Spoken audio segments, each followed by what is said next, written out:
Hi, everyone, and welcome to today's show. Today's episode features someone who most of you know or have seen her work, the amazing Anna Szabo, photographer extraordinaire. There's with my background, a lot of people don't know my background of having been in film for so long, all my life. My father being a film director, an award-winning film director. And so I've always been involved in this. And I've always believed, just like dog judging, you have to have an eye for photography.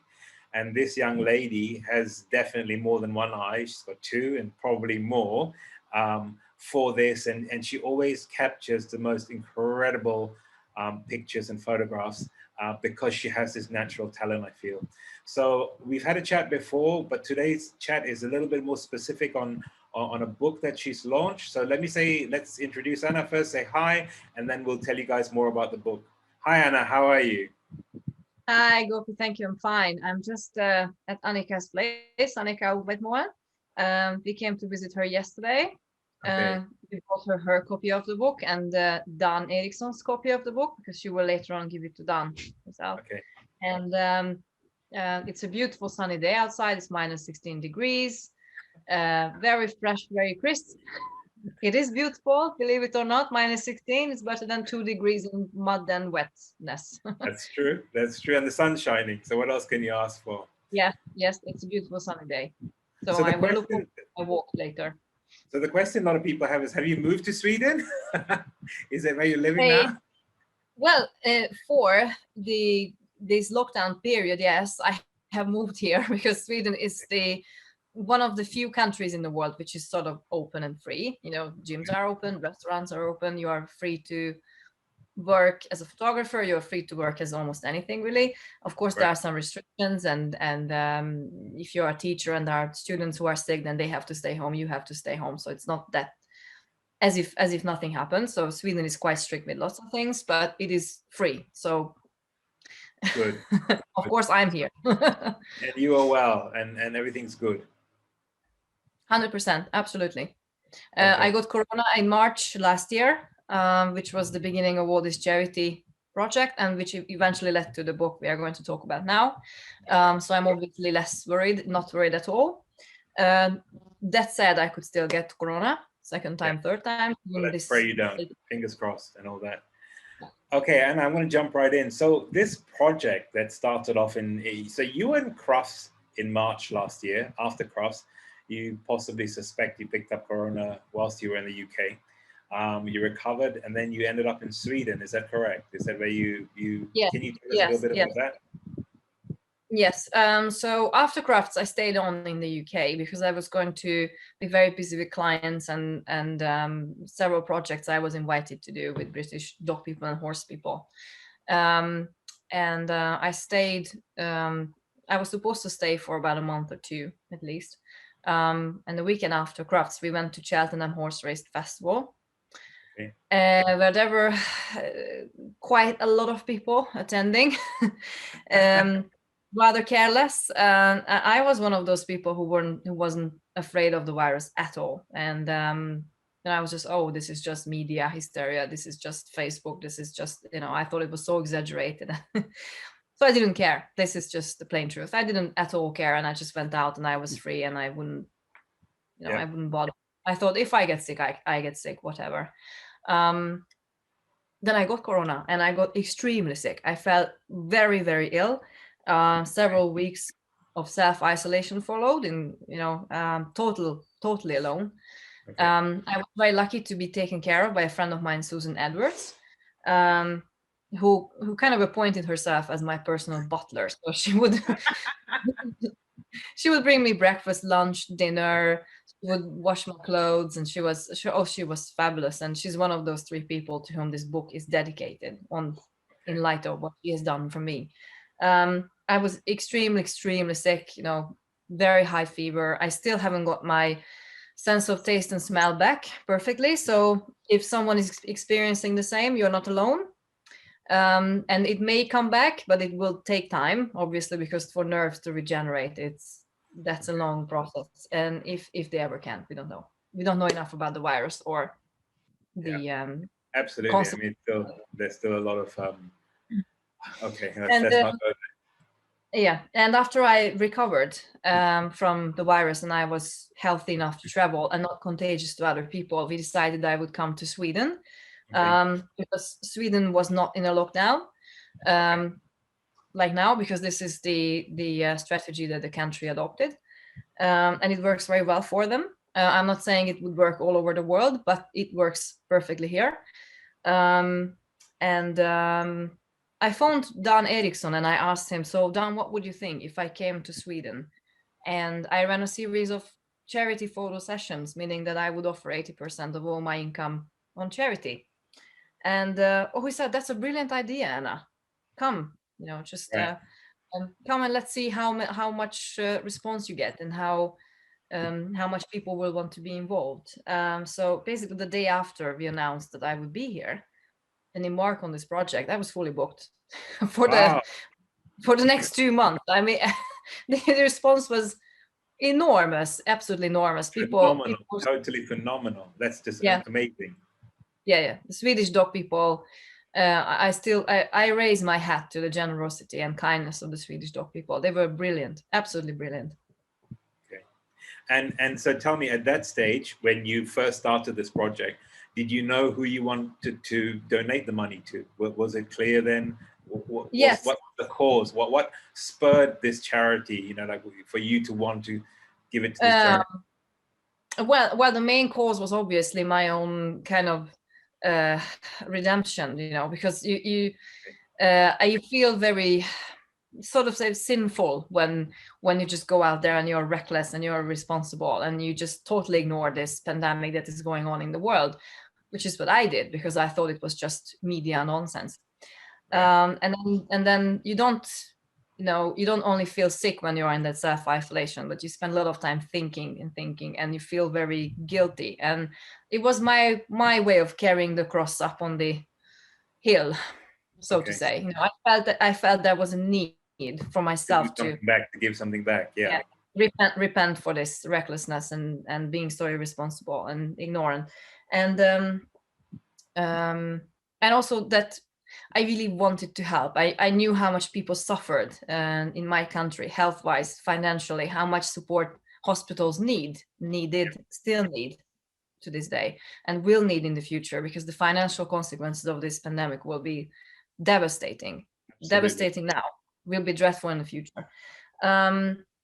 So that it was multiple causes that sort of made me want to do this, and it was just a gut feeling. I said, oh, I would like to go and do this. Because financially I was not that struck, really. Okay. And so I knew from how did you choose the charity? How did that come about of who was going to benefit from this? Well, the thing with charity is that where you send you have to be clever with where you send your money, so that it does end up where it should, not in pockets of people who then use it to buy a villa or a Mercedes. Unfortunately, it's the truth. It very often happens. There is lots and lots of money poured into charity, which then actually goes into luxury items of certain people. And there was a university in Hungary, not in Budapest, but in one of the smaller cities, that I fully trusted, and they have lots of international students, lots of students from Scandinavia and Sweden. I'm sort of connected to the university, so I knew that the money would be to the perfect place. They would the COVID-19 fund of this University of Page. They were going to support the local hospital, also research, everything related to COVID-19. There was also a hospital in the neighboring county, which is an excellent hospital with the excellent staff and leadership. And they also made announcement that they were hoping for aids and donations from people, because they were not going to be able to handle this crisis financially. And then the third was the Kennel Club Charitable Trust, which was just, from dog people to dog people. Yes. You have to give something back to the dog world as well. And again, the Kennel Club Charitable Trust is a fund I trust fully. I know that they have done so much good for dogs and for dogs. Yes. Absolutely. Okay, so that's great. And so you decided that at that stage. Okay, so today we're talking more about the book, because now this charitable project. I mean, you raised the funds, you sent the money off to the three people, but the spin-off from this is actually this book that you've come out with now, with the title "The Winner Doesn't Always Take It All." Can you show us I know you've got a copy of the book there. Can you just? Yeah. This is actually Annika's copy of the book, signed for her. This is Wow. it. So the title of the book is, as you might have figured it out by now, comes from an ABBA song title, which is "The Winner Always Takes It All." Yeah. The person behind this brilliant title is Nenne Runsten, who is, I very much like to think of her as the queen of the Swedish dog world. Okay. Fantastically classy, beautiful woman. Oh, she's my honorary grandma. She is, and she's so clever and so smart. I was in trouble finding title for the book. We were in trouble, Rebecca and me. Rebecca, who actually is the writer of the book, and I knew that Elizabeth and Sven, who own the dog, who is on the cover, Elizabeth Levin and Sven Westerblad, and then Runsten, they would be very clever with these things. So I asked them for advice and ideas, and then they came back to us with this title, and it was just the perfect thing. I think that this and I think it carries such a message today, which is so important, because today's society is a little bit about me and myself. I need 3 cars, I need 4 villas, I need to spotlight, I need 10,000 likes on Facebook, I need to be always the one adored, admired. We are losing sense of community. The world is becoming very Correct. Individualized, too individualized. Selfish. Yes, I can be selfish too, obviously. So I have to remind myself too every day, that Anna, wake up and be grateful it's a sunny day. Yes. Okay, you mentioned Rebecca, and she was actually supposed to join us for the interview today, because she's also part of this project.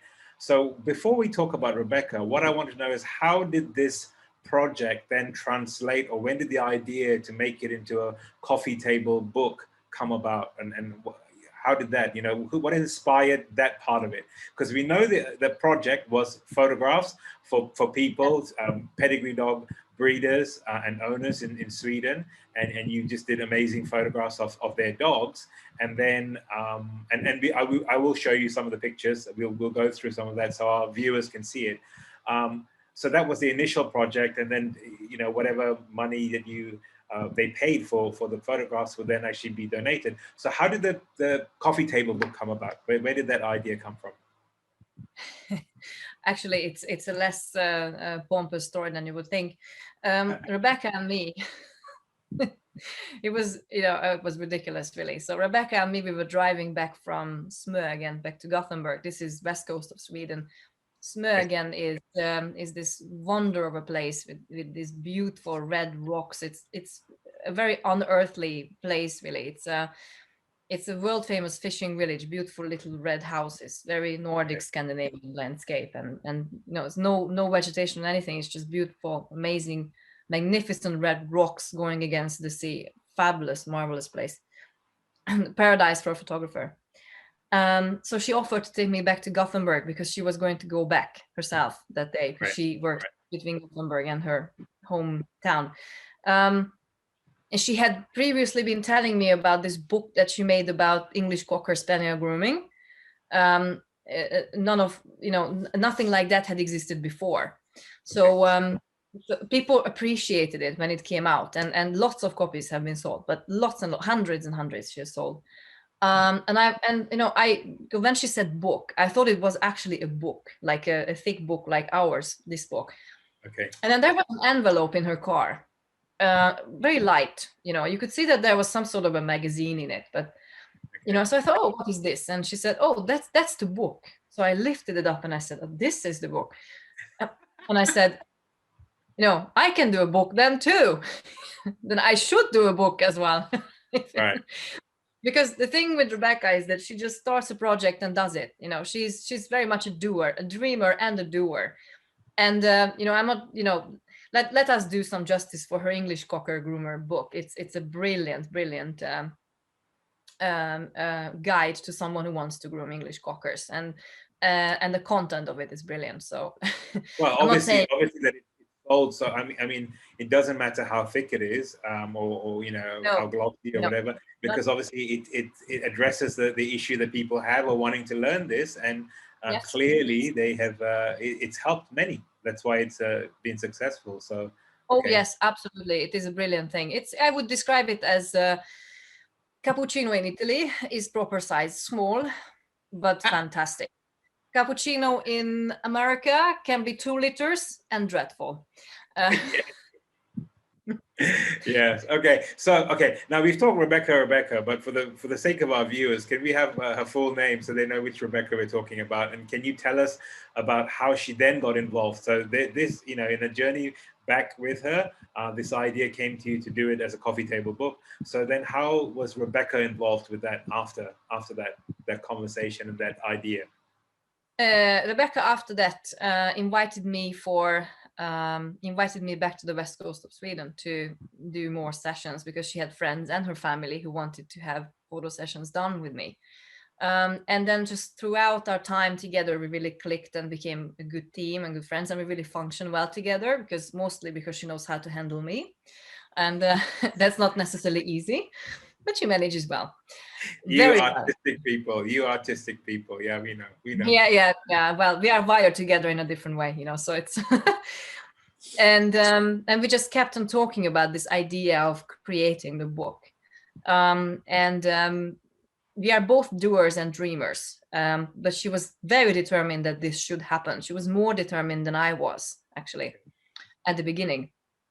And then I left Sweden in July, so we just left it to rest, because none of us had done a book of this volume of 232 pages. We did this on our own. We had no help. I designed the pages, we wrote the text together, we did everything on our own. We just used the printer to print the books, and that's it. So there was a lot that had to be done, a lot that we had to discuss, and it just came along the way, really. But Rebecca is very much the driving force behind it, and it was really her determination that it happened, I must say. And her husband contributed a lot, her parents contributed a lot. So it's Rebecca is the driving force of it, and I'm the second driving force behind it. But it is really it's a result of a collaboration. Yeah.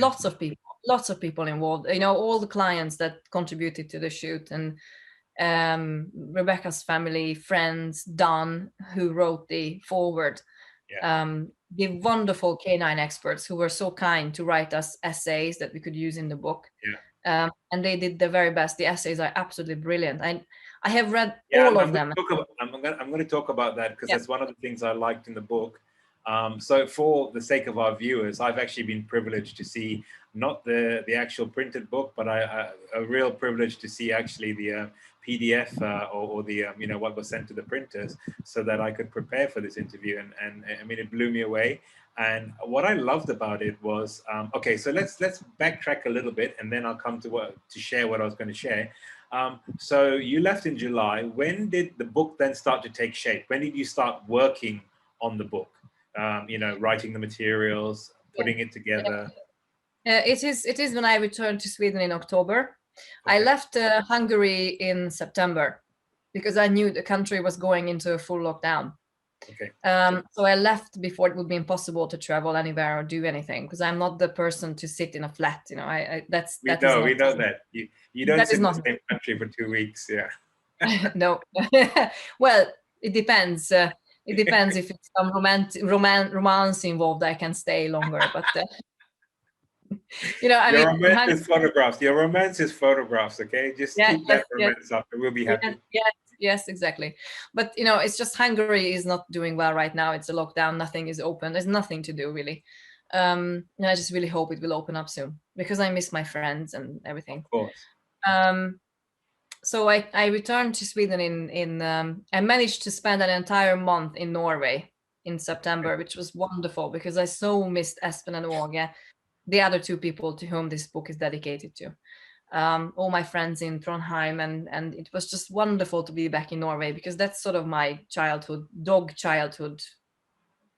Absolutely, yeah. It's your part of your Playroom, say. yeah. Yeah, this is where it all started. That's where everything started, really, just like some 10 years ago.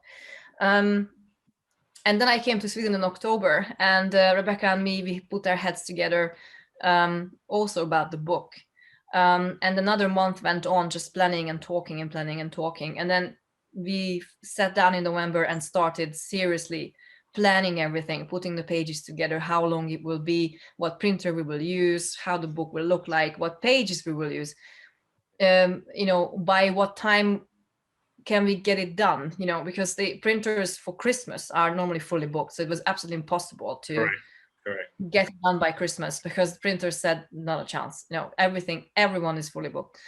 And there's all the details and all the practicalities and everything that went with creating a book. It's not easy, I can tell you.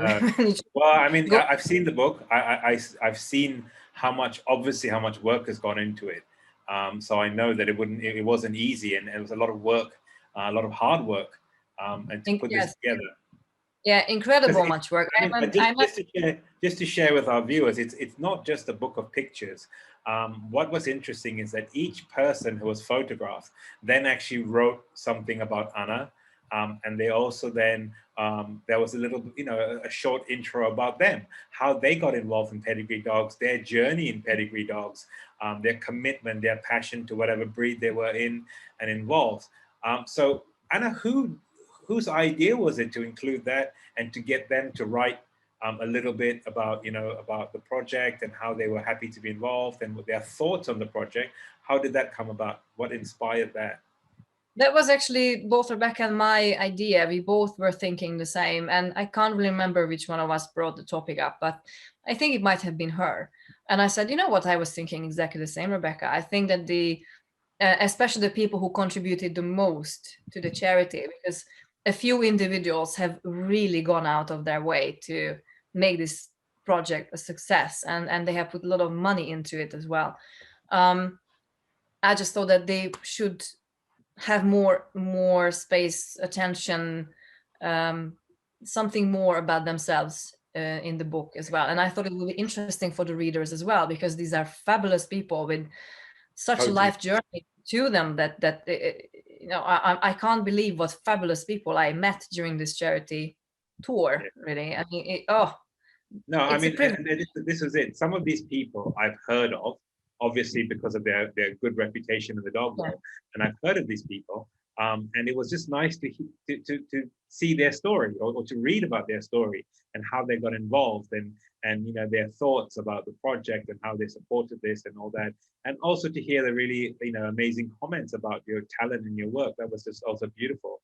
But I like that because it wasn't just photographs, and it wasn't just talk about the dogs, but it was about them, the people, which is often forgotten. Yes, the stars of this book are the photographs of the dogs, pedigree dogs, but it was also the people. And that's the other thing which I liked about the book, was that some of it, the images featured the people, the candid shots. Obviously, it wasn't posed. There was a lot of candid shots of various people, and it made it real. It made it, to me, this is what owning a pedigree dog is about. It's not about beautiful show dogs that pose, that we see posed up and a picture, but it's about the people behind it, the people who love these dogs, and take care of them and all that. So I really like that. I really like the fact that you'd included these human elements to it, those sort of behind the scenes things. I think it's extremely important, and the whole book is made in a way that it's supposed to be. The book is supposed to take you on the journey with me. It's not supposed to be just a collection of book pictures. It's not supposed to be as if you looked at an index book of a national museum or a gallery. Yes. The book is supposed to be. It's supposed to take you on the journey I had on this charity tour from the day I arrived in Sweden. And I love that, and I love the fact that you had that the little maps and to show, okay, this, and then you went to the next location, and then these are the people that you met, and you photographed the dogs and all that. And I mean, it looks like an amazingly beautiful country. That's the other thing I got to learn about Sweden, was the country. Who chose locations? So I mean, I know you went to specific cities and towns, but the actual locations where you photographed the dogs, who chose those? You did those, or did the owners suggest that they wanted photographs in this particular place or that? How did that happen? Like in most cases of my shoots, I'm the one who picks the location, because simply because as a photographer who is experienced, I know what works and I know what doesn't work. And actually most of the people I work with, they just love to leave everything up to me, because they say, oh, you know one anyway what to do, and Perfect, just yeah. do one. There have been people though, quite a few, and especially on this charity tour, who said, we have our own location in mind, can we please do that? We would always discuss where we would go, because if it was impossible, I could say, yes, I like the idea, but I don't think it can work. It was actually the Rudins, Jill and Elizabeth Rudin, fabulous mother and daughter duo, brilliant breeder, brilliant. Oh, a privilege to know them, let alone call them friends. I mean, fantastic people. Jill, an absolute maximalist, which is exactly what I like. And the mother, I mean, what a woman, what a breeder. She's such a fantastic, strong woman. She's world famous for her dogs. So. Oh, no wonder. And the brilliant dog people. Oh, fabulous people. And outside the dog world too, I can tell you, they live a fantastic life with their family, with social lives, with what they do in private life. Just fantastic people. So they are very, they celebrate their relationship with nature. You know, they are very Scandinavian in that sense. They have a strong relationship with the woods, with the waters, with the rocks, with nature. So they wanted to go to one of these nature reserves, which is not far from where Jill lives. And I thought, oh, girls, you are so clever. They picked the perfect location for their dachshunds. And dachshunds, they are hounds. They belong to the woods. I myself wouldn't want to put dachshunds in the middle of a city or a plaza or in front of a pretty building, because it could look good, but is it really authentic? I'm not so sure. I want to see a dachshund in the woods as well, you know, searching for something to hunt or chase, because that's what they enjoy best. So they picked the location. Henrik Frickstrand and Shord, you know, of Dumist Golden Retrievers and Shord with the Irish Setters, they also wanted, they also picked their own location. They wanted to go to Drottningholm Slot, which is just a stone's throw from Stockholm city center, where I lived when I was in Sweden for the charity tour. And that was the first morning, actually. The morning after I arrived, I was already shooting. That's how quickly the people responded to, you know, Dan's announcement and my announcement on social media that Anna is here, she will do charity shoots. So it's like the morning after at 4 o'clock, I was out of bed and on my way to the Drottningholm's Palace. So there are lots of people who come up with good ideas, and I'm very happy to follow, as long as I think it can work weather-wise. Well, you know, that was something that was interesting, because through the book, when I saw, there's some pictures that were in nature, and then there was others that were in the city, and I loved that as well. You know, when I share later the pictures that I've just selected 25, because we could be here for 4 hours talking about each photograph, because I love them all, but these are ones I just picked up. I love some of the city ones, because, you know, at the end of the day, yes, our dogs, as you said, you know, you like to see a dachshund there, but most of the dachshunds live in a city with a family, in a home, on a sofa, on a bed. So some of the pictures that you shot in the city I loved, and for specific reasons, and I'll tell you why. And I'm sure you, knowing you, clever you worked out why those shots featured in the book. But I love them because it was subtle, but it was magical. So I liked actually the mixture of the locations that you used, and I think they all worked. Sometimes, you know, that breaks the monotony. I think if it was all just castles and rolling countryside, it can be a little bit boring. but there was a very nice mix. I really love the locations. Yeah, Top yeah. marks. The thing is, I do believe that the background, location, environment is one of the main characters on a picture. Totally, It totally. is extremely important that you pick your backdrop well and you use the environment wisely, which is not putting a dog in front of a big fancy castle. That is, Yes. Well, that is. it doesn't work. It doesn't work with some dogs, and I'll talk about some of the pictures that work, and it just it works with some. It doesn't with others. You know, like the beagle ones out in the fields was just magical. But then there was a few beagle ones which were with those beautiful buildings, and it works as well. You know, you Yes, made it work. yes, it's very dependent on the people I work with as well, because True. what emotions I want a picture to translate to the Yes. audience, that depends on the customer, the client, the owner of the dog. Because as an artist, I am very influenced by that as well. When I talk to somebody, and you know, I get their ideas and I get to know them as people. That Yes. comes through the pictures as well. If you pay attention, you can really see traces of the personalities of the people themselves who own these dogs, who bred these dogs. So photography is really an art, is all about emotions and this influence you get from the outside world. You know, things you read, things you see, music you hear, Yes. colors you see, everything. And talking of photography, one of the things I liked in this book, and this is very you, is that you actually give tips to budding photographers on various topics of how to take, amazing pictures. Yeah, And I like the fact because I always believe knowledge should not be taken to your grave to feed worms. It's of no use. It should be shared. And I love the fact that you are so confident about your talent that you don't feel threatened to share your knowledge with others. I mean, truly, Anna, I applaud you for that. And it was nice to see someone who is willing to give back to help, uh, you know, someone starting off in photography, or even people who are doing photography, to give them some tips. And that was a wonderful idea. Was that yours? Did you want to come up with that, or did Rebecca say, "Hey, Anna, I think you should"? What was the story behind that? that was actually my own idea. Rebecca Okay. did drop the idea that we should put something educational, something informative into the book. So there are some, headlines or notes on the bottom of the pages that you can read facts about Sweden. That is very Yeah. much Rebecca's influence. This was my own, but this is something, tips about the photography, how to's of dog photography. That was my own addition into the book, and wasn't my idea.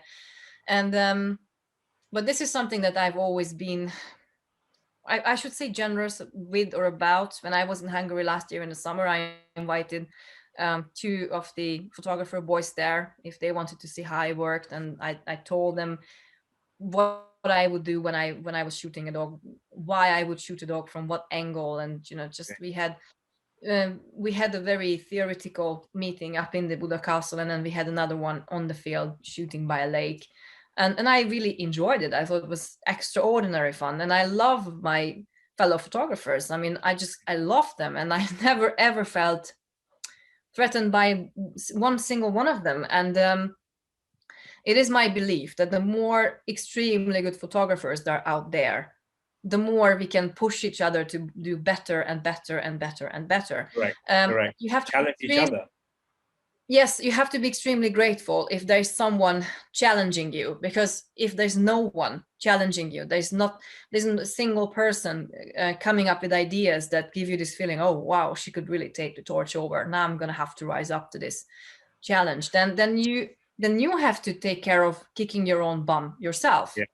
That's an extra And the effort from your problem own. is the problem is that most people become very lazy and unmotivated because they Yes, don't feel yes, challenged. yes, and that is a problem. So actually, personally, me, I am always very happy to see a new photographer coming, rising up, wanting to do extremely well.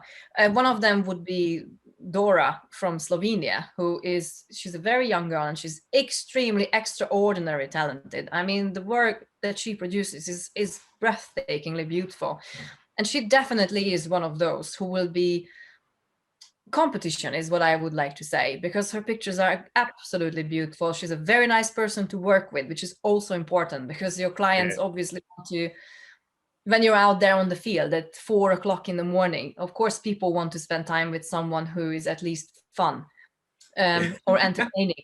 Not some, you need to know how to get through a shoot with people, especially at that hour. You're photographing dogs, and the dogs pick off the emotions of the owners. So if the owner is not enthused, the dog's not happy. It makes your work harder, because you're trying to get the dog to react, to do the things you wanted to do. And if the owner's unhappy, they are in tune with the owner, not with some strange photographer. So that's true. You have to keep the owner happy. One of my tips in the book is creating the atmosphere. You have to make sure that people are not stressed. And I have become so used to my shoots that it's just like the most normal thing to get up at 3 in the morning and go out some lake and then meet people there that I had never met before. So I'm extremely relaxed about it. So I tend to forget that for some people this is such an exciting thing. We're going to have a shoot, and then they prepare and all of this. To a degree that's good, because I just arrive very like, let's get through this. That calms them down. But if you arrive stressed, if you are itchy, nervous, and if you don't know how to make people feel comfortable about all of this, they will be stressed, the dogs will be stressed, and the shoot will be unsuccessful. So it's very important that you should never lose your nerves, and you should never lose your patience. I remember boxers, yes. They're enough to drive most people crazy. I mean, boxers and Griffon Brussels, they are the most difficult breeds to photograph, because they are these itchy, playful little naughty things, and they're always doing something to be naughty and never do what you want them, because they have to be like that. This is part of their type, the breed standard. They have to be these naughty little cheeky things, like he's doing something. And you have to enjoy that. You can choose to be angry about it, or you can choose to laugh about it. So I remember this shoot at Skokloster Castle with Linda, who drove 7 hours to meet me for the shoot. 7 hours, because she lives in the north of Sweden. She arrives with Nikki the boxer, who of course was in top boxer form. So she was like as naughty as you can get her. And God, we suffered, but we laughed and laughed and laughed. And I was laughing on the ground because she was so naughty, and I just loved it. Well, she had 7 hours to rest, so she had built up 7 hours worth of energy. Oh yeah, I can tell you, she collected all her energy and said, I'm gonna give a hard time to these people now. And we managed, and the pictures were brilliant, but you just needed the patience, and you needed to understand that this is what boxers are about. Griffon Brussels would be the same. You can't force them to do anything, and the more cheeky you allow them to be, the nicer they will look on the pictures. Absolutely. If you try to control them, push them, that's the end of it. I mean, from my experience, having worked in film, the two things I refuse to work with: animals and children. No, absolutely not. You can pay me however much, I'm not interested, because they're the hardest things to work with. You need to be completely patient, because I tell you why. Because maybe I'm a control freak, I've planned everything. And with children and animals, you work at their pace, not your pace. So you don't set the pace for them. They set the pace for you. And that's the thing. Now, another thing in the book that I liked was you had some very educational articles on certain breeds.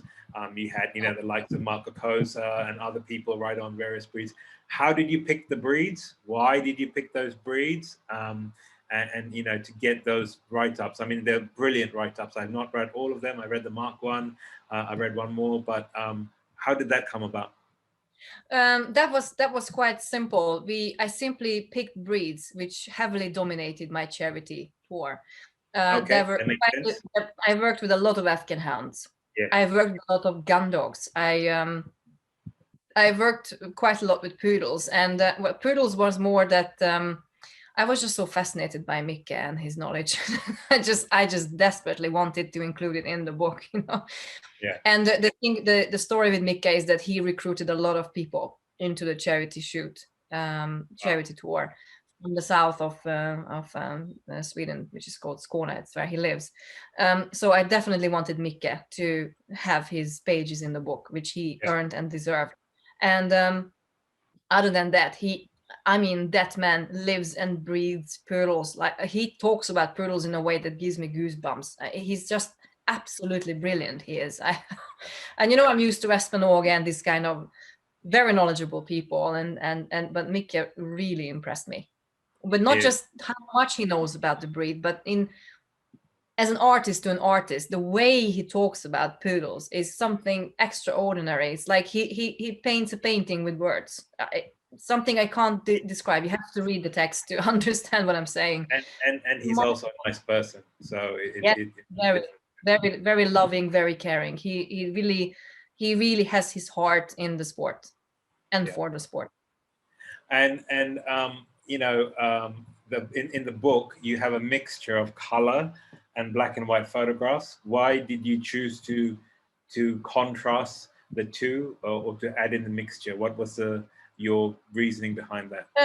There wasn't really a reason to it. That is more an artist thing. I just I thought, oh, okay, these people had pictures that were color, and these people had pictures that were black, and I preferred the black. Did they Black and ask you? white. Okay, so when you were doing the shoot, did some of them say, "Look, I want black and white," or did No, you decide, "Okay, this would be a great no. subject for black and white"? No one ever asks for black and white images. Actually, I have never been approached in that matter. I would like to have a collection of black and white images. I may be in the future, but there are just some pictures that in the moment I take them, I can see that, oh, this is going to look beautiful in black and white. This will look brilliant as black and white.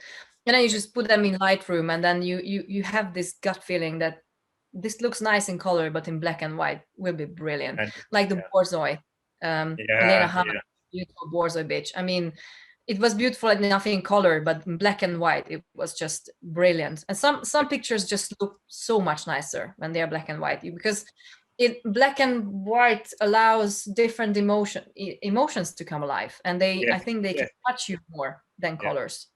And with all of them, you didn't. Well, with some of them, you didn't go pure black and white. There was a bit sort of sepia-ish, sort of.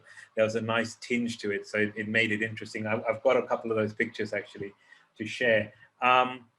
And the layout, that was the other thing that was interesting to me, that in the layout of the book, some pictures were full page. They took the entire, the picture went across the page. Some were more framed. Again, that was a design aspect based on the photograph, or that was to cut out monotony of everything looking the same as you go through the book? Both. Okay. Because you need this diversity for people not to lose interest, to be able Yeah. to focus on what they are looking at. So you can't always have, you can't have 10 stack pictures in a row.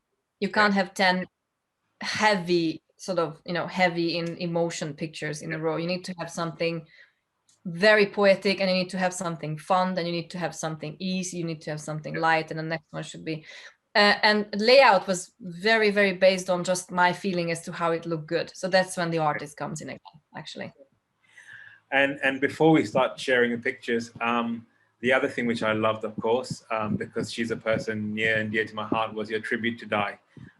That was really beautiful.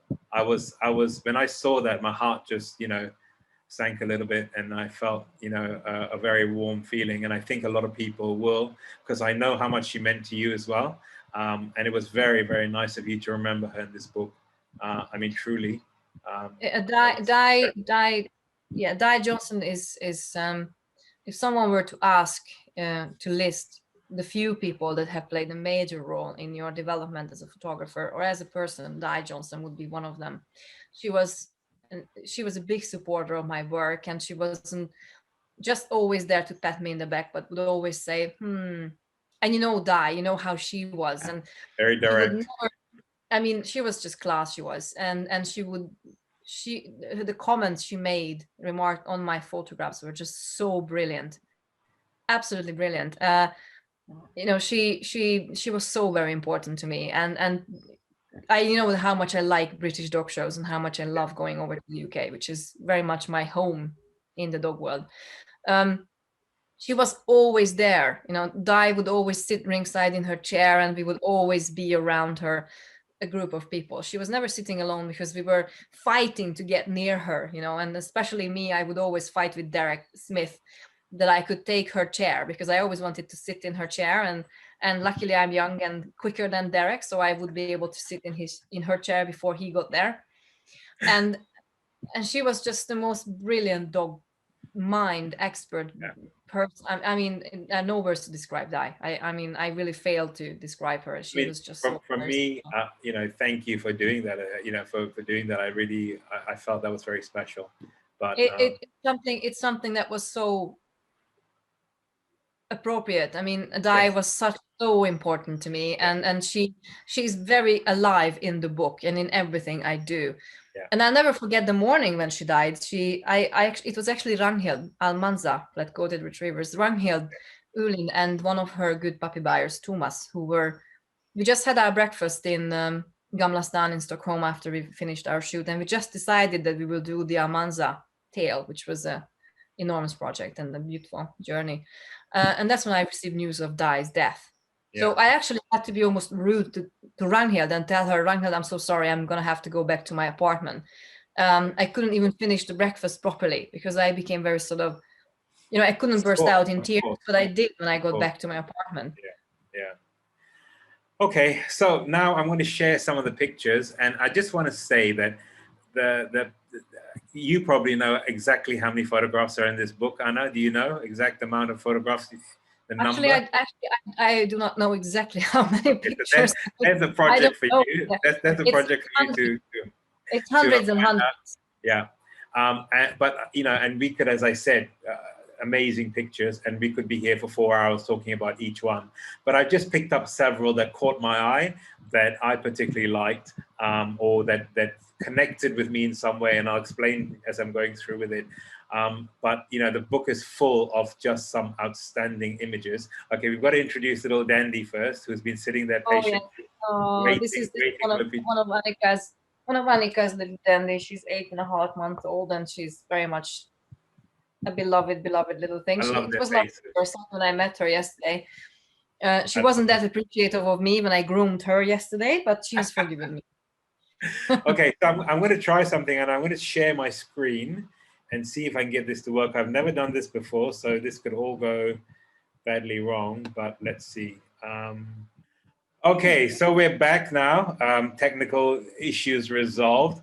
And we start with the first image that I picked out, which is actually the cover of your book.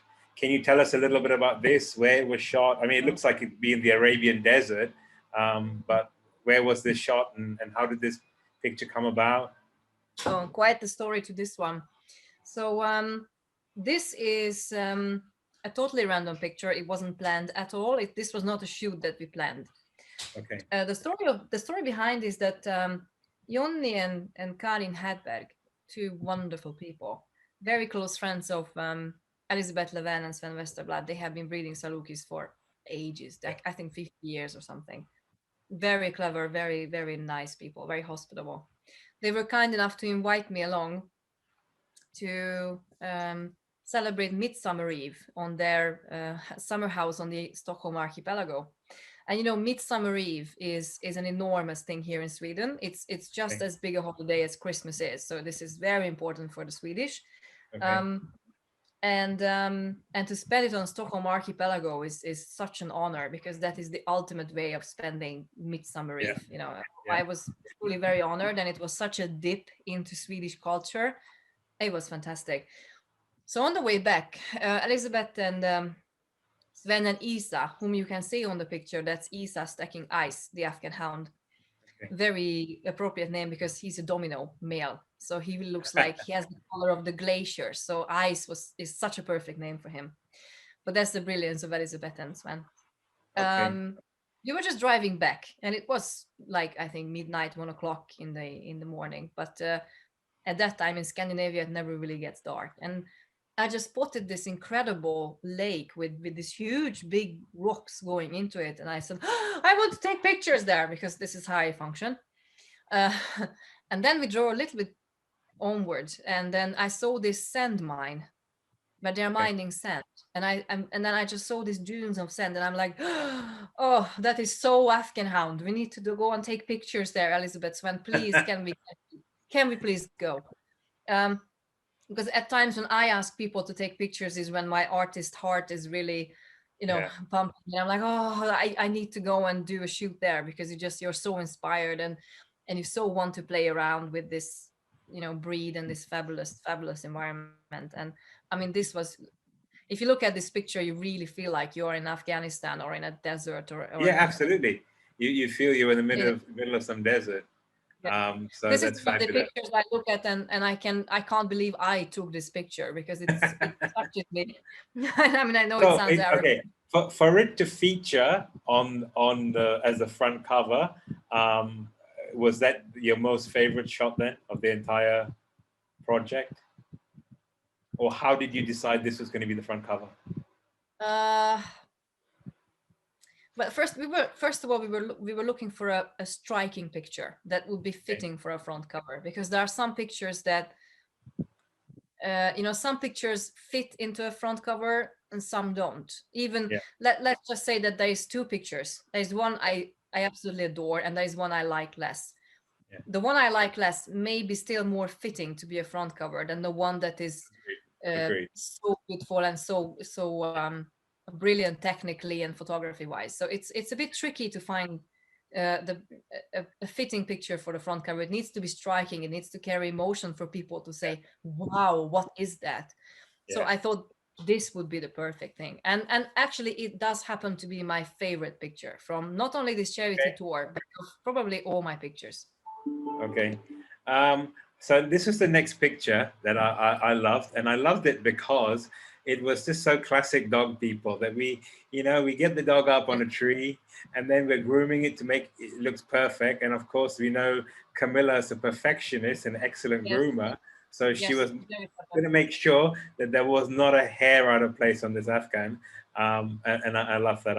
I think I like this shot because it just shows the passion that we have. yes, And look at the dog. It's an Afghan and it's so calm, just sitting there yes. like This perfectly. is this is when I would say that another main character, and probably the main character has of your photograph, should be breed type. Yeah, Now, find a visual voice for breed type does not lie in stacking the dog, yeah, especially with an Afghan hound, yeah, because an Afghan hound it's an exotic, wild animal. It's noble, it's royal, it's yeah, arrogant, it has class, it has stature. It's something from the mountains in Afghanistan, something that can bring down snow leopards and gazelles. And yeah. an Afghan hound is very difficult to describe. For me, it's impossible. And this is why I asked Marco Kozar to write about them, because he's so brilliant. um, and I think that this picture really displays breed type, because I, here you I can see it. oh, Oh, you can I see am. that oriental expression, Yes, and looking through. It's like, who are you? What are you yes, doing? Like, yes, yes. I have This is so. slayed. And the whole world is so below her, and this is all an Afghan hound is about. Yeah. This it's Um, lacking in Afghans today. all right. Oh, you picked a lot of Afghans. Yeah. You Okay. picked So the this is Afghans. another. This is well. I mean, I didn't just pick the Afghans, but I'll tell you why. I love this. I mean, I love blowing wind, Yes. hair. It's like it's completely Oh, artistic. And this is what yes, I particularly love yes, about this is that the look of the dog. You can see the haunch bone so clearly. You can see the ring in the tail. And I'm a sucker yes. for black mask gold Afghans. I think they just look. But I love the shot. Yes. And I This know, knowing you, yeah, there was fan blowing the wind. It was natural for this shot, and I just like that. It was just a non-posed this is shot, just this but little, beautiful. yeah. This is just this little random moment of Afghan houndness. This is so Yes, Afghan hound that you see yes, there. And this desert exotic animal looking into the distance, brave, yes, gazing the horizon for prey to catch, very above you, because an Afghan is always above you. Afghans are the king of dogs. yeah, And you see so much of the breed typical details, which are so important in this breed: the croup, the correct. prominent hip bones, the rock solid top line, this ringtail, Yeah. and the attitude, and the carriage, and Wow, the um, correct eye shape. Incredible. yes, I love this picture. everything. I mean, this is just so awesome. Okay, so hang on. Let me go back. Sorry, guys, please bear with me as I work this out. Okay, so now this was a shot that I thought black and white worked beautifully, and we talked about this just a minute Yes. ago, a couple of minutes ago about this bullseye. And what I liked about it is that this is a royal breed, so this could totally be in some Russian czar's Yes. backyard. Yes. It How many years ago? I thought it was fantastic. I think that in this picture, yeah, thank you. I think that in the case of this picture, to taking the colors away allow the audience to really focus on what is the main character of the picture, which is the dog and the history of Right. the dog. So you can see this wild boar and lion in the background. Yes, This yes, is kind of our Russian elements that you find in St. Petersburg and Moscow quite a lot. yes, It's so they add a lot to the atmosphere of the picture, which is, and the picture is pretending to be yes, in Russia, as if yes. taken in Russia in the Well, this courtyard is of one it. of the big tsars. And I think that if you had it in color, the eye would naturally look at the lion and the wild boar before you looked at the dog. But because it's in black and Which is, white, the contrast, the dog stands off the page immediately. yes, yes, So that is because it's the whiteness of a borzoi is, yes, um, it's ideal in the breed that the more white the better. It doesn't really, they can be fully black and still a beautiful borzoi, not, but the more white the better. And I have the picture in color. I haven't thrown it out. Lena has it too, and we both agree that the black and white is the better no, version I because mean, for me that worked. Okay, so people are going to think that I'm crazy about Afghans, but I love the shot. Now, this is why I love yeah. it because Yeah, it. again, I would Go on, go on. yes, I would like to note here. I think you might have noticed, people who are watching this interview, that there are some brilliant Afghan hound people in Sweden. And indeed, Sweden is probably the strongest country in Afghan hounds right now. Um, that said, there are many brilliant breeders in America and South America, all around the world, England, Germany. One of the top breeders of the world lives in Germany. His name is Stefan Boyek, of course. But you can see how many brilliant Afghans are in Sweden. Yeah. So this one This happens to be go this on, one Anna. happens Sorry. to be yeah, this one happens to be a Spanish bred dog. Okay. And that girl, Cristi Bello, she has been uh, one of my best clients for many, many years now. And Christy has a very special style to her. Mm. I actually think she's a beautiful girl, but she's not She this is. princess She is. girl, with pretty little makeup and things. She's very urban. She's very modern. She's very easy, cool. She's a very cool, Yeah. easygoing person.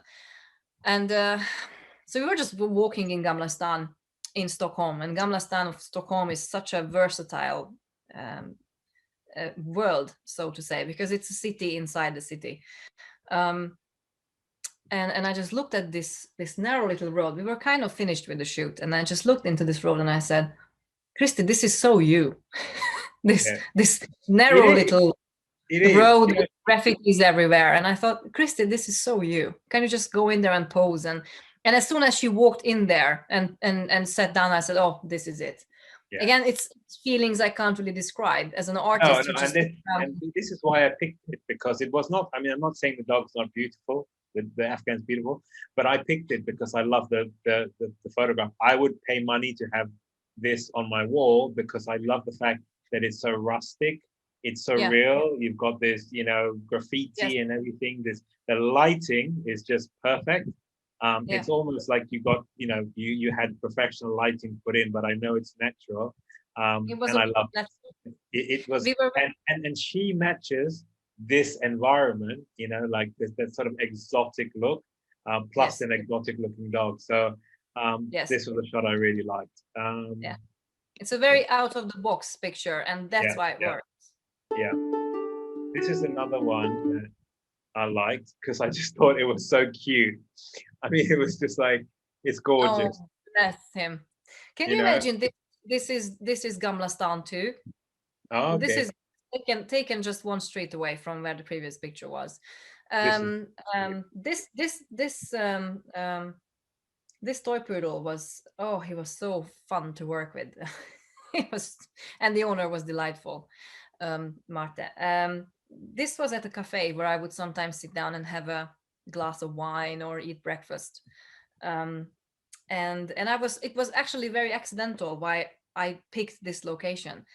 I was just sitting there one morning and I thought, this would be really nice to use for one of my shoots, these chairs and things, because the atmosphere Mm, was so beautiful with this mm, lamp and everything. And so it all came very randomly that I ended up taking pictures of dogs here. I did one of a beagle and one of him. yeah. And again, poodles is very much a silhouette breed, so you want to see them standing with, with the coat and beautifully made Yeah. up. But this was a very windy day, so none of the stacked pictures we took on this shoot turned out to be good. So Okay. if you did a second shoot with Marte, but I said we can always do something fun, Mm, because that looked good in the wind. So I thought, oh, he was such a playful, funny little creature, which is what toy poodles should be. Or all poodles should be very playful and full of life and joy. And I just said, can you put him on a table and talk to him, because he's very good in giving high fives. And I thought it just turned out to be absolutely beautiful. You it never is. know if it works or it doesn't work, but we gave it a Yeah. try. And that was another question I had. So the pictures for the book for each of the people, you picked all the pictures, you and Rebecca, or did the owners have a No, say of which picture they wanted featured? and we picked them. We picked Okay. them. The problem, if we were going to ask everyone, Yeah. we Then were afraid that they would want to have this just a stacked one, or you know, yeah. and we So this wanted it to be a surprise for them too, actually. yeah. So this is another picture I love, and this is what I said. I love the mixture of city, Yes. countryside, all that. And this is why I love this picture. Look at the woman, carrying her shopping, walking along, on the right, and she's turning back and looking at these crazy dog people with this beautiful dog, obviously in the street. And I just love that because there's another person just walking randomly. The dog is just unfazed. It's not bothered. It's watching its owner probably. Yeah. And it's just a beautiful shot of a beautiful dog. I think the people walking in the background, this adds so much life to the picture, and it Absolutely. actually adds a story to the picture. I Yeah, mean, you can't really correct. take your eye off it, and you think you have so many things going on in your mind when you look at this picture. Yeah. You're trying to figure out what this woman is thinking of and what she's seeing, and what she's seeing is a crazy girl rolling on the ground in the middle of the Yes. royal town of Stockholm and taking pictures of a dog, beautifully made up dog, and then Sophie, delightful Yeah. owner. I absolutely loved working with Sophie. Um, Yeah. No, this is what caught my eye was actually that person just looking yeah. at looking back at the dog. Now, sorry, this is my best in show picture. I Uh, was just in love with this picture because I finally understood, like the codes and everything. Look at this. This is so amazing. You know what I mean? And just blended in and outstanding. Outstanding. If I had to pick a front cover, this would be the one I'd pick because oh, really? I love this picture. It just And shows function. It shows breed type, why yeah, they are created like this, and to see them in their natural environment. Um, as I said, most of these dogs live in our homes, on our beds, and on the sofa. But to see this dog in its natural environment, I was very, very captivated, and I love you the know, colors. a lot of my dog photographers' culture come from the gun dog culture in the UK. I'm very much in love with gun dogs working. I can Yes, be bored as hell when I just see them stacked. I think because once you see a gun dog working, then yes, it's like it's like seeing Machu Picchu in its heyday when people actually lived there. You don't only see the correct. ruins. Yeah, It to me it's a miracle every time I see gun dogs working. It gives me goosebumps every time I see them it perform. does. And this is what this picture does for me. Yes. I just think it's magical. Um, of course, most people know I have another soft spot for Great Danes, and I love this one. Again, majestic. He's just incredible. Just this Yeah. beautiful animal. I don't even have to see him stack or see her stack to know, but just a beautiful animal. And just, he looks so confident. Look at him. He's just Yes. amazing. Yes, this is. Oh, this was. Yeah, he was fabulous to work with. His name is Caspian, and his owners are fabulous people again. What you see in the background is actually the bridge that connects Denmark and Sweden. Yes. So that I think adds a more element of depth into it. Like this royal animal looking through Yeah. his king. Yes, this is where I live. That's the sea, and I truly think this picture expresses so much of the It Great was Dane type. absolutely. And was this taken in at sunset? Sunset, yes, Yeah. we actually arrived on the scene early, so um, we were just walking around a bit and talking and chatting and checking out places, and then when finally the sunset arrived, I said, now is the time. And as you can see, there's even some wind which blows the sand Sand. towards the camera, which Yeah. adds more of a majesty to the whole thing. I mean, just the whole picture is so magical. Well, I this could it reminds me of some lion, the Lion King sitting on top Yeah, of Pride yeah, Rock, yeah, yeah. And this is very surveying important. everything in his kingdom. Yes, and Love this so picture. important in Great Danes, this element of majesty. This is a very royal breed in my eyes. And this one, oh my goodness, melted my heart. I thought this was the cutest thing you have ever seen. I mean, it's a beautiful head, but just the picture, he's just adorable. Yeah, the thing is that you can really see my love for Frenchies on this picture. Yeah. And you can. This picture was to express cheekiness, Yes. a naughty little temperament, a naughty little dog, kind of looking through something like a little boy or a little Yes, girl. like a naughty little boy. Absolutely. No, yeah, watching the parents. Oh, are they watching me, or can I actually go and steal some chocolate? It's kind of what I want to see in a Frenchie, because Yeah. they are no wonderful little dogs, but I want them to be a bit naughty, and I want my photographs to tell you that this is a naughty, playful, joyous breed. And and again, a very accidental picture, because he was actually misbehaving and just ran into this grass. I said, oh yes. Okay, so this is another shot. Um, sorry, and I'm hurrying you along because there's so many pictures I want to talk to and ask you about. And as Yeah. I said, we could be here for hours, but this is another one I love. This would Yeah. be my BIS2.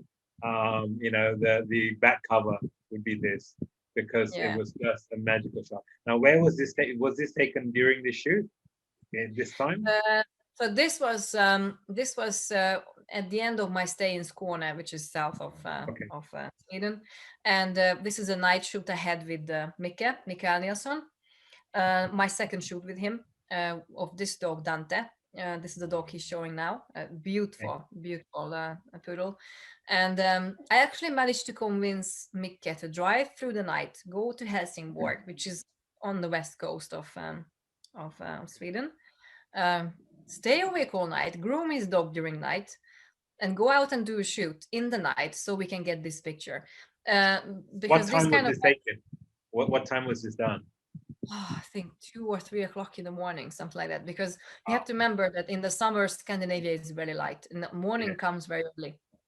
At 4 o'clock, it's already too light to do pictures of this Yeah. sort, because then it was almost too light. I must say, Yeah. we were just in time, and it's a very simply done. You just need to stack the dog into light which is coming right at you. So I just said to Mika, "Can you please stop your car facing me? Put the strongest lights on, and then you will just pose Dante into the light so that we get this beautiful, beautiful silhouette." Right. It's very simple actually to make this picture. That said, I would not recommend to do this with every breed. It works with silhouette breeds. It would Yes. never work with a gun dog, because, Yeah. well, maybe with a flat coat because they're so stylish. But No, you know, this is a shot I love. I mean, obviously a magnificent dog, but a very clever photograph. Technically, thank this. you. I mean, the fact that it's out. If you look at the outline, it's almost like it's an angel. It's got like the light sort of. Yes. It's brilliant. I this is another one. And this one, oh, what a cutie! I mean, how gorgeous is this little fella? It's And the flowers just there and sitting and looking, and those yeah, big ears. You just could just it's pick him up, hug him. Incredible. It's funny you pick this one because and you're gonna have to allow me to speak a bit more when we Okay. are with this picture, because there's such story behind this. So this is this picture I took in Smögen, which is my, I'm like a child in the candy shop when it comes to Smögen. I love Smögen, and I always want to be in Smögen. Okay. And when I was here, I met Lars Nilsson here. Lars is one of the most brilliant breeders in Scandinavia, I must say. He has flat-coated retrievers and Bracco Italiani. So he just messaged me like a day or 2 days before I was going to ride in Smögen, because it was Ragnhild, actually, Amanza, who told her that Anna is in Smögen. You have to go and meet her and take pictures with her because she's so clever. Right. So Lars arrives in a car that he had to rent because his own car broke down, but he still wanted to come. So he just rushed everything together and came because he didn't want to miss the opportunity. And he brought 6 dogs with him, and he came alone, which normally would be normally would be a worry, because normally we need a third person to help. Yeah. But Lars is so clever and such a wonderful, fabulous man. I absolutely adore him. He and his partner are the grandfathers I want to have, because they're just such nice people. And the dogs were so clever and so easy and so well behaved. So Lars starts to take the dog out of the car, and he's a very unassuming man, a very humble man. Right. Not one of nose up in the air, I'm so special, like some dog people can be. He just takes a gorgeous flat-coated retriever bitch out of the car, and I'm like, oh my God, Lars, what a fantastic animal. He says, oh yeah, this is one of my best bitches. He won CCN Best of Breeder Crafts. And I'm like, what? I mean, crafts that are some 300-400 bloody flat-coated retrievers. That is something. Okay, we finish her, we put her back, and then he takes her daughter out, and equally gorgeous. Then we do a third flat coat whose name is Corla, and she's the love of my life. I love her. Naughty little thing. He finished the flat coats, and then he takes a Bracco out of the car and says, oh, this one won the breeder crafts as well. I said, okay. Then puts her back and takes another one. Oh, this one won the CCA crafts at some point. And I'm like, Lars, what else is in that car? The next thing what will you take out of that car? So the last thing he took out of the car was this little cute little puppy, and I totally fell in love with her. And she's actually more beautiful than any of the other dogs that were in the car, I must say. So maybe a future CC winner Craps, we don't know. But regardless, Maybe more than that. Maybe she wins the group and best in show. Who knows? But I just love. Regardless, I love the dog. I love the dog, and I love the picture. The composition was just beautiful. So this would be an inside front cover for me. Yeah, it's so warm, it's so inviting, it's so nice, and you melt into that expression. Now this is another one. This one, when I saw this picture, it reminded me of Melbourne. Frankston Peninsula, where you have all those cabins, different colors, very beautiful. And this, and this dog, magnificent. You talk about bum behind a dog. Look at the bum behind him. And there's just composition. So I like, we love admiring as a dog person. We love admiring stack pictures. But when you see a stack picture like this, you appreciate the breed so much more. And it's just the composition is just incredible. Again, I think that there's so much more breed type expressed in this sense, in this composition, than just a simple stack picture would, because you see the fierceness of a terrier, very focused and ready to go and catch the rat or whatever, very up readiness, and I like to shoot through grass and things, because I think they add such a nice emotional flow to the picture, and you almost feel like that you are there with me. Yes, absolutely. And it's dimension. It adds the dimension, and it adds that feeling of almost in 3D that we are there. It's a live thing we're seeing. And this is what I love about your work. It's that it's not just stacked pictures of dogs, but it's clever. I mean, look at the blue behind, the lighting on the reflecting off that, and then picked up in the grass, and then this magical dog. I like this one. And of course, this made me laugh, because when I saw this, the sheep, I thought, Okay, a book on pedigree dogs, and here we have the sheep. But again, this is a journal of your journey, and I can Yes. imagine you because it's such an amazing picture. They look at the sky, One of look the at the best. sheep. One They're of the all best in the book. yeah, they're all stacked Yes. perfectly, Oh, looking yes. at you. Well, before anybody laughs, hear me out.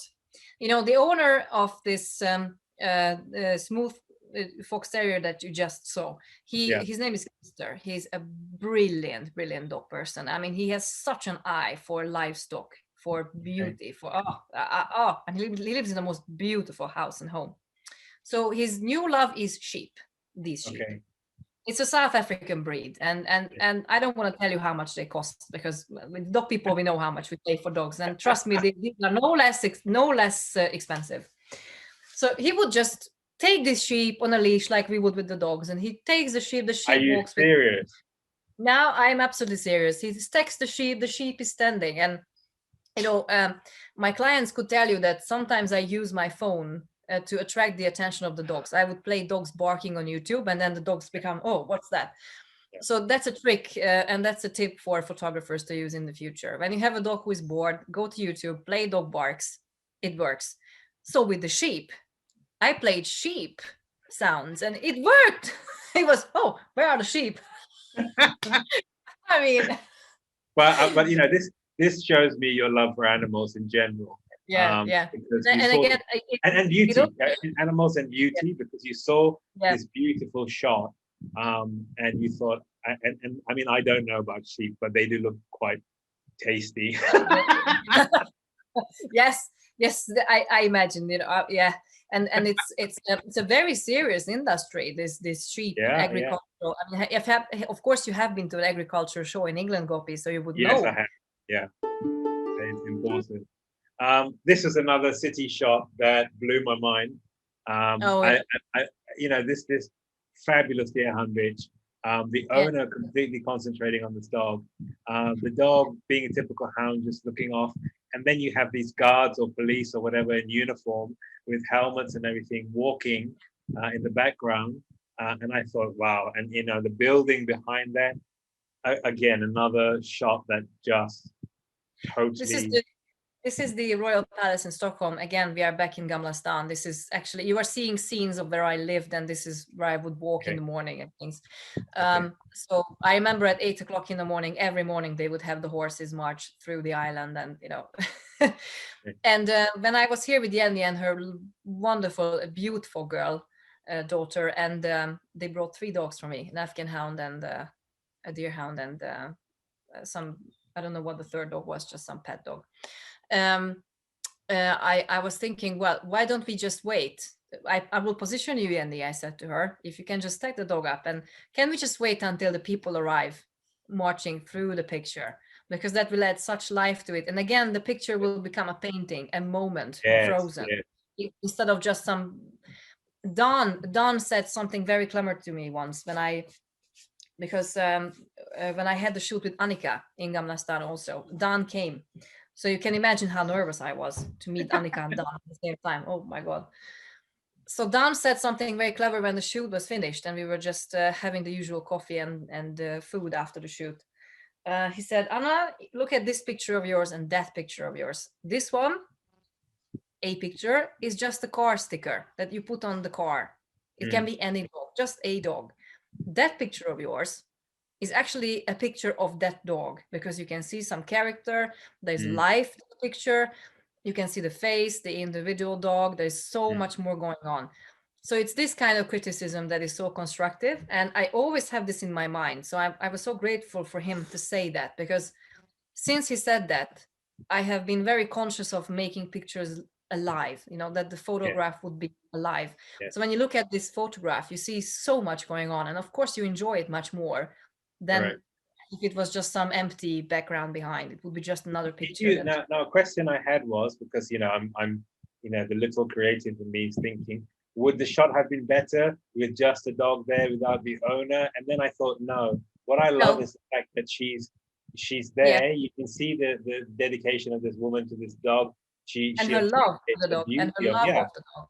yeah. Yeah, You can see how much she loves this deerhound. And I yeah, thought, wow, okay, it works with her there rather than the dog alone, and then it looks weird. And this is something that's nice to show our connection with pedigree dogs, is that they are Yeah, very companions, important. you know.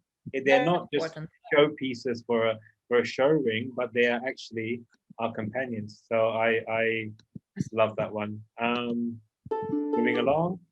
Okay, this one was just so cute. Okay, it's a Dachshund, so I'm biased, but I love the tongue coming out and just licking, its little nose. And how beautiful is that? And then still, it's a beautiful Yeah. picture because you've got Yes. the grass and the Yeah. flowers and the colors and the jumper of the owner, and then this little dog licking his nose or her nose. It was just cute. I adored it. Again, you look at a painting. This is not a Yes, photograph anymore. This is a painting. This is a yeah, story. This is a fairy tale in that one little picture. You see yeah. so much tenderness of the woman on the picture is Sanna. She fixed my hair in the summer because it was a disaster. And she's a brilliant hairdresser, a very clever dachshund breeder, very good friend of Jill and Elizabeth Rudin. Yeah. So you see the good people all kind of sort of group up, and this is just a behind the scenes picture, actually, Yeah. nothing more. But then it turned But out to be so beautiful. yeah. And again, you see these random moments work so much better than when you try to compose everything. And this is why I loved it, because I love it. This is reality. This is a Yeah. dog. You know what I mean? Yeah. He licks his nose. It's it's clever. Now the other Yeah. thing about this book is I saw just some of the most amazing type-coated retrievers, and again this one, took my breath away. You look at, you understand the coat, and you see you had it at this perfect spot. Again, Yeah. you've got a few reeds in the foreground, just to sort of break up monotony. For it not, sometimes with me, maybe it's just a personal thing. Very clean pictures look very boring sometimes. Yes, And I agree. and I like the fact that you have, out of focus foreground and background, but then the subject is in just perfect focus. And Again, this picture makes you feel like that you are standing in the lake and you are looking at this animal working. It's not just a picture you're looking at, an empty, soulless picture with no emotion and no story to it and nothing to it. But this you can, because of the composition. And I am actually standing in the lake. This is like 4:00 in the morning, so usual Anna, not pretty looking like this, but wet in the morning and in t-shirt and everything. You really feel like you're standing there in the water looking at the dog, and you can feel the gun dog essence so much more from this view and with the reed everywhere. And I remember how much it taught me personally when one of my friends who owned a Bracco Italiano, who actually won Best in Show in England for the first time ever for the breed, she invited me along for a hunt. She wanted me to take pictures of Petty, the Bracco Italiano, working, retrieving pheasants and working and pointing. And while I was crawling in the scrub, trying to follow the Bracco Italiano, and I was full of scars and everything, because it was really hard, rough scrub and rough terrain. And of course, the Bracco didn't mind, but me, I did. It taught me so much about gun dogs, just to try and follow this dog and crawl in the scrub and really go through exactly what the dog is going through. Teaches you so much about the breeds and type and function and what this dog is about. Actually. And this is what some of your photos taught me, especially your gun dog ones, about seeing them in a natural element and understanding why there are breed hallmarks that they have to have. I mean, look at the front. Look at the front on this dog. That fabulous top line, the way he uses his tail, the neck, I mean, it is. Oh, we couldn't believe it when we saw this picture. It's an Almanza again, and Ragnhild, she couldn't believe when she saw this picture. No, incredible. Now, this is another one which sets this book apart. This girl has attitude. I totally love. She's a little poser. She's so confident of herself. And another element I loved about your book, which is that it had that human element. And I'm sure this is a random shot. She wasn't posing for this. She was just doing what came naturally to her to be a star, and you captured it. This is Rebecca's oldest daughter. Vera. Okay. And Vera was, the three girls, because Rebecca has three daughters and I am completely in love with them. And the middle one is very much like me in temperament, very dramatic and, this one, Vera, she's a little angel, so collected, so clever, so wonderful. Like, and she's so clever in looking after her two sisters, even her own mother and father. It's just a little angel. I have never met a girl like her. I mean, she's just not even a shred of bad will or badness in her or jealousy, nothing. And she's so loving and caring. I just love this girl. So we were doing the family shoot for Rebecca and the kennel family shoot. And Vera was just hanging around and playing because she loves it when I take pictures of her. So she would naturally do things, especially when I don't pay attention, because then she's more brave to pose when I don't look at her. But I did catch her in this moment, and I thought this was such a brilliant picture and scene Yes. from Yes. this, that I thought this has to make it into the book. And I'm Uh, glad and you picked the copy. Oh no, I mean, I looked at it and I thought, wow, okay, this little girl has got attitude. And I love this picture because it represents generations Oh, this is the family. involved in, Yes. yeah, you know. This is the Um, family. I thought this is what dogs are about. Yes. It's family, you know what I'm saying? And Yes. I love the generational thing and how you've got them. And the dogs are just loving it. Beautiful animals, but and this gorgeous girls, they're, just cheeky little girls who are just having fun. I love And they're this so picture, lovely. and I'm Yeah, glad you they're so. included this picture as well. Yeah, this is one of my favorites again.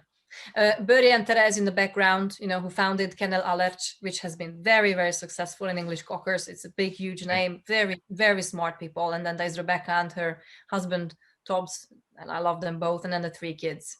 And Yeah. and the three kids and the dogs. And the three kids, because they were born into this doggy family, Yes. it's the most normal for them to have cats and Yes. dogs. And Absolutely. Okay, so talking of Cocker Spaniels, this one also blew my mind because I thought, oh goodness yes, me, yes, this was yeah. okay. Tell me, how did you get this shot? Was it running towards you? What was this dog Um, doing? And this picture was taken after we took some stacked photos for Rebecca's parents, because there were some dogs that they didn't have any stacked photos of. And then we said, well, why don't we just play around a bit with them so they can have fun and I can take some action shots. And very accidental, totally random image. It was just a dog fun, playing around, jumping, having fun. And this is a dog that feels much more free and happy when he can do what he wants and you talk to Yeah, him and you are encouraging him, and then he can play. And I actually don't think that this picture is very descriptive of the English Cocker breed standard, but no, as a it isn't. photo It isn't. dog, it's quite remarkable. I mean, you just can't take your eyes off from this dog. I think this is something that Mathial, the famous painter in France, I think he Yes, would yes, enjoy. yeah. He's painted lots of my photographs, and I think that he will pick this one too eventually. You are absolutely right. This is very much a Robin. This is what Yes. a sort of style, as you said, it doesn't really tell you about the breed, but I thought it was such a clever picture. There's just, Yeah. you know what it reminded me of? It reminded me a little bit of the Cooley picture of the cross cover. It's just Yeah. that moment where you just catch them. It's nothing to do about the breed or hallmarks, but it's just a brilliant photograph.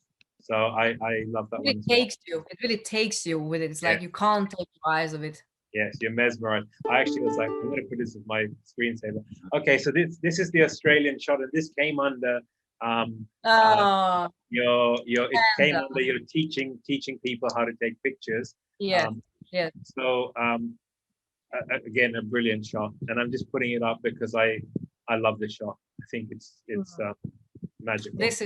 This was such a morning. Oh, and now it really make me, and I'm getting very emotional about Australia, because last year at this time of the year, I just returned from Australia, or I was on my way home from Sydney. Yes. And last year I was invited to go to Australia by the owner of this dog, Helen Chen, who became one of my best friends. And we had just had such a brilliant time. And I got Helen out of bed like at 2 o'clock in the morning so we could drive to the 12 Apostles, which is what you see in the background. This was like 5, 6 in the morning. there's always a reason why I pick these early mornings. For one thing, temperature, and especially in Australia at the time, it was extremely hot. Lights, because lights are best at this time of the day. And the third, you are actually not allowed to take dogs here. So we had to come before any sort of guards would appear. Yes, I'm a naughty girl. I am very, very bad. And we just had such a fantastic morning. Australia is such a beautiful country, and such magnificent landscapes, and the ocean and everything. And then, the seagulls made it so easy to capture them, because they were flying around us all the time, and we were a bit clever, and we were throwing dog food everywhere, so they would fly where we wanted them to fly. So that's a secret tip that's come out, how you got that picture. Yes. I'm surprised the dog didn't take off and go running to chase the seagulls. But Panda, bless her, she's such a good girl. I mean, she and Helen are such a team, and they are in such good sync, and it was so easy to with them. Panda, and she's a fabulous Samoyed. I've been trying to convince her to come to Europe with her. I think I did give her best in show. If it's the same dog. This is another picture that I love. Get it out. This is just magical as well. And I know this is Iceland. Again, I'm only showing these pictures because this came under your thing of teaching people how to take good dog photos. This was about, this is when I said the how-tos of dog photography is understanding breed type, because that is where dog photography starts. You have to understand type. You have to know what a breed is about. You have to know what is the proper silhouette, front, rear, how long they should be, what the coat should be, what the purpose of the breed is. You have to know all these things. And Pomeranians is actually a breed and a group that is quite far away from me, because I come from Sighthounds. My background is that. And in here, I don't only talk about type and understanding type, but also how to acquire such knowledge. You have to find the right mentors, and that is not necessarily an all-rounder judge. That may be some breeder that is not very loud on Facebook, but is very knowledgeable. In Pomeranians, Camilla Kristoffersen in Norway has been a fantastic person to work with, and she taught me so much about Pomeranians. If it wasn't for the fact that I've worked with her, and again, if it wasn't for her maximalism, which I got from Yale, which I get from Espen, which I get from a lot of people I work with, Javier would be one of them, I wouldn't be able to create pictures of this level, or maybe I would, I don't know, but I would like to credit them, because they teach you so much. You are right. If you do not understand the breed hallmarks and the traits, you won't know what to look for in the photograph. So what you want to see, Pomeranians, yes, it's a Nordic breed. They belong to this ice environment. I mean, I understand they have become very toys of today, but they are a Spitz breed. This is where they belong. Incredible. In my eyes. Okay, so we've now moved away actually from the shots of Sweden. The Cocker one was the last one, but I just want to bring up some of these pictures that were in the book, which again, and I know this is the Austrian Alps, so you can read that. Yes. Oh, this was incredible. Tell us about this one. This was a very, very special shoot for me, because this was the last shoot of 2019. Okay. December 31.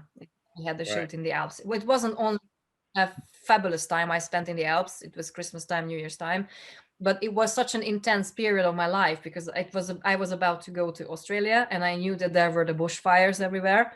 Yeah. So I was a little bit afraid to go. So thank God I went to Italy first, and I met these fabulous boxer people who breed beautiful boxers in Rome, and also Francesco. So just to be with them and talk with them calmed me down a bit before this big long trip, because even I get nervous. And this particular morning was very cold and very icy, but so serene, so pure, so crystal clear, so beautiful. And then the owner, Yasmina, she wasn't really interested in stacked pictures, because she said she would like these Anna pictures, which is what a lot of my clients say. Yes, you can take, you would like one stacked picture, but we would like the magic pictures. And I'm so happy people started saying this. So she wanted something with retrieving. Now I have done retrieving before, so how to make it a bit special was not that easy, but somehow this picture is, and it wasn't planned, and it wasn't, I can't The even best put this pictures, photograph. the best pictures are never planned. They just happen, Yes. and you just have to be Yeah. ready and shoot at that point. Yeah, this wasn't planned. I can't even put this into words because it just happened, and I just clicked, and I knew I had magic in the camera, and I showed it to Yasmina, and she said, "Okay, this is what I needed." It was the introductory page to the Almanzatilian Our Dogs Annual, and people loved it. We got enormously fantastic. No, it's an incredible shot. And you mentioned the trip to Australia. This is quite freaky how you've talked about things that I'm trying to bring up. And this shot was taken amongst trees that had been part of this bushfire. And talk us through this one, because I know you've told me why you took this picture, what it represented, but can you share a little bit with people why this picture was very special to you?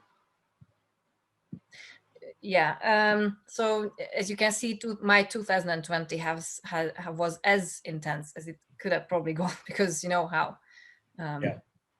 With a terrible start the year had with these bushfires in Australia, and it was a very emotional, very heavy, depressing visit to the Blue Mountains in Australia near Sydney. Many of the viewers who are watching this have been there, obviously, and they probably saw it in its greenest, most beautiful. So this is what most of the Blue Mountains looked like after the bushfires, and it was a devastating, traumatizing experience, really. Mountain after mountain after mountain after mountain, you just saw burnt woods, ashes, black trees, not a sound of a bird. It was just nothing. No eerie. Animals, no smell. The only thing you smelled was ash and death, and it was a heavy, terrible visit, really. It was heartbreaking. And when I was with Australians and they told me stories of, we just had to leave our house because we saw the fire coming at our house, so we just decided we will leave and go somewhere. And when you listen to this, it chills you to your bone, because it's like Australians are used to it, but for us you can never imagine it was just yes. So I wanted to take a series of photographs which would raise awareness to climate change, environmental problems, because much of the wildfires are normal in Australia, and they are necessary for the bush to recover and to regenerate and to be healthy. The problem was that this last year it was so intense, and the fires have never been so heavy and so much of it, and it was just far too much for nature to handle, and impossible for nature to handle. So the animals that died, it was devastating, really. And much of it was man-made, because climate change, and a lot of the fires were, in a lot of locations, the fires were lit by people deliberately, unfortunately. And also the government failed to do these controlled fires, which is necessary to not to allow the fire to yes, correct. So this is one of those pictures that I took to sort of illustrate the situation and climate change and environmental issues and bushfires. Was that so the yellow and green, was that plants growing again, or what had been obviously not been burnt? Because yes, the remarkable thing about the Australian bush woods, they just call it the bush. This is why I call it the bush. Just like 1 hour of rain on this dead landscape, where only thing you see is ash. This happens. The nature starts to spring up, like after 1 hour of rain, and it's like it pops out, because it's unbelievable how quickly nature regenerates in Australia, because nature is used to this. It's used to wildfire. So the vegetation is remarkable how quickly it grows back. I was so amazed, and you don't really see it on the photograph, but on all the trees that you see here, there were little what are they called, sprouts? Yes. It was unbelievable. So this picture is to illustrate regeneration, really. The dog is from Italy, actually. I wanted to mention that you do have a whole series of pictures on this, which you had plans for, maybe something to consider for 21 in bushfire awareness, because there's some incredible pictures. I mean, I've been privileged to see the other pictures in this series. Okay, moving along. So you did the crafts front covers of the catalogs. and I had to bring these up because these are some. I mean, it's an achievement. We're not going to talk about this because we you mentioned this somewhere, but I just want to feature them because I think it is an honor to be invited as an artist, as a photographer. Where usually the front covers are pretty boring. This time they had some pretty, I would say, a bit out there, actually, quite brave, but it worked because I know how popular they were. It was such an honor, really. It was the honor of my life, such a privilege, and the trust that the Crafts Committee gave me. I mean, that is such a burden and such a pressure, and it was such a sink or swim appointment, because if you screw it up, then the world will remember you screwing it up. If it's successful, then the world will remember you that she nailed it. But how could you fail Crafts Committee when they have the trust in you that yes, she can do it? I mean, that is a responsibility that you have to take very seriously. And what I again love in these pictures is the human element, that we're not focusing on who the person is, but it's there that they are companions. I think that was very, very clever for you to include that. And then we're back to Hungary now. This is towards the end of your book. 3 magical shots. I mean, these are the shots I would have picked if I had to pick 3 shots of Hungary. I absolutely love the corgis. They're little bums, nice rounded bums, they're going and doing what they were bred for. It's sheep rather than cows. And then you've got this Chihuahua with this guy who's got these amazing tattoos. Yes. And this little, people look at Chihuahuas and they underestimate Chihuahuas, but the Chihuahua is a hard little nut, and you see that here with this dog, and then you finally have this yellow cloth with this pulley just completely unfazed standing there. It's magical. I love these shots. All right, and the final picture that I picked, of course, the best one, which is this one, which is you. It was nice. I was happy you included the picture of yourself. And this is very you, where you're just not posing but looking away. So who took this picture? Now you've got it's such a God. It reminds me of a wonderful time that I spent in Greece, and again I'm getting emotional because I so miss Greece. It was taken by Yannis Vlachos, who is one of my very, very best friends in the sport, and such a support, and is just such a true friend and adorable man, and so clever and knowledgeable. I absolutely adore Yannis. I absolutely adore him. We were taking pictures of Jack Russell Terriers for one of his friends, Monique, a fantastic woman who lives in Greece, at this beach. I can't remember the name of the beach now. Shame on me. I would normally remember all the places, but these Greek names can be tricky sometimes. And it was just such a long day. And, Jack Russell Terriers, they are naughty. So again, it's a breed you need the patience for. You need to roll on the ground for long and everything. And I just said, I would like to take a dip and just refresh myself. And it looks very extreme, and it was quite extreme. And Yannis said, "You are crazy, Anna," when he took the picture. But it's less dangerous than it looks. One of my friends actually asked, "Is this real or is this Photoshop?" And I said, "It's real. You're welcome to ask the photographer. He can give you more of the series." That's very typical. I love it. And I'm glad that you included this picture because it's nice to see the artist sometimes. I think sometimes we don't see enough of the person on the other side of the camera. All right, we are coming on 2 hours. So I want to wrap up by actually asking you now. So people who want to get a copy of the book, how can they do this? Where can they get a copy of the book from? How can they order it? Is there a website? Is there a link? Do they contact you on Facebook? What do they do to order this book? Yes, it's very simple. We have established a website just for the book. It's www.annarella.org, which is how I would be called in south of Italy. It's a nickname I have several.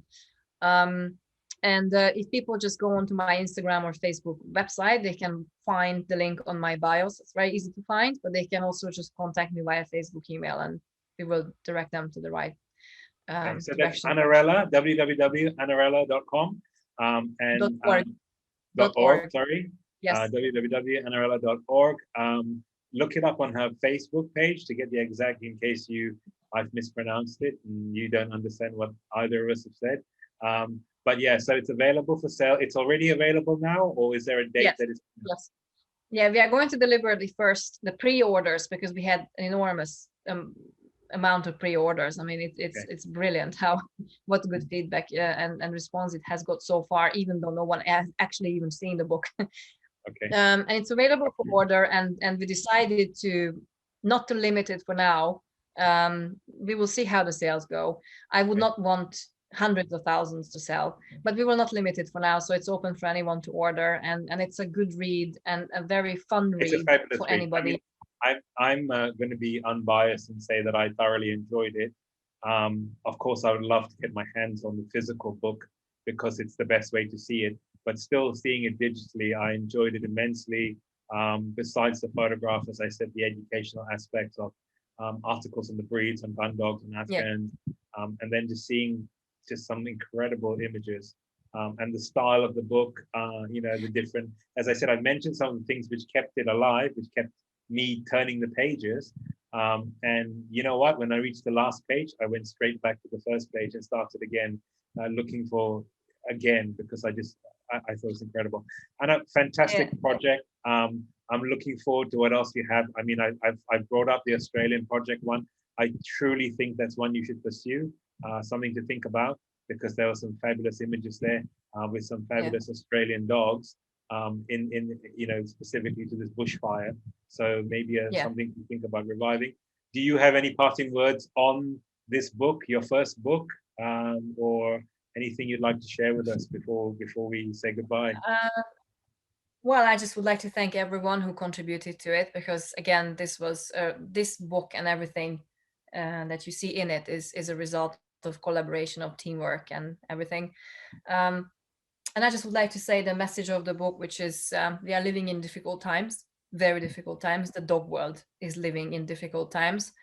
And we really need to look into ourselves and reconsider things. Are we really doing enough for community? Are we really working hard enough to make sure that our friends do well, that we don't just cancel each other out? Everything has become so individualized about screaming for attention, number of likes. Try to forget that a little bit and work for the community and do something, just a little good thing for someone else. And that time I spent in self-quarantine taught me, there's really no time to waste on arguments and issues and problems. It's really, and if you feel like someone is depressing you or the relationship doesn't bring you anything, you may as well part and discuss it, and you don't have to be overly friendly with each other, but don't waste your energy on it. And I think in the dog world the dog world has become a little bit of a difficult environment to be in lately, and I just hope the corona situation will change it into a more pleasant, more inviting environment. I think it has had good effects already. And I think in these difficult times especially, it's so important that we stick together, that we are charitable, that we watch out for others. Lots of people suffer these days, and it certainly has taught me to pay attention on things that matter in life, not just a CC card, not just the number of likes you get. I'm not particularly interested in likes or anything on Facebook, really. I like to show my work off, but to me, this book showed two things. One, it showed that how we can, or this project rather, how we can actually be a blessing to many people. We are blessed to be a blessing. So you've used the talents that you've been God-given, blessed with, to raise money for this orphanage, for the Canine Charitable Trust, for this other COVID thing. That's what we should be doing. We should be, we have these dogs. We are blessed to have them and to do them. And of course, it just showed how the Swedish dog people, how people talk about negatively about dog people, but actually there are some very incredible dog people around. And when push comes to shove, we all get together, we rally around. If it's a good cause, we do it. Which is why I'm supporting this book and think it's a fabulous project and something, a coffee table book that every pedigree dog owner should have, and they will enjoy it, and it'll be something to keep forever. because it carries the essence of what we're about. This project, the people, the togetherness, the generosity, and also this love, which we share, brought together through this love of pedigree dogs, some beautiful, incredible dogs. And whether they're stacked, whether they're lying down, whether they're hiding behind a reed, whatever they're doing, we love them. You captured that essence. So thank you for doing this, Anna. And I wish you all the best with the book. And to the Swedish dog people who made this project possible by supporting you, a personal thanks from me as well. It shows the true spirit of dog people that you rallied around for a good cause and you did this. And now with the book, I hope the book will be a huge success as well, like the project was. So thank you for sharing with us. And we hope to be back talking about more projects, Anna. The year has just begun. Yes. A lot more can happen. Yes, yeah, very Thank you, Gopi. Thank you so much. Right, and enjoy everyone the book. All the best with the book. Again, everyone, if you want a copy of the book, www.annarella.org, or just go to Anna's Facebook or contact her, and you can find out more details of how to order your own copy of the book. Take care, Anna. All the best, and look forward to seeing you sometime, somewhere. Who knows when. Okay. Absolutely. Thank you, Gopi. Bye-bye now. Thank you, everyone. Bye-bye. Bye-bye.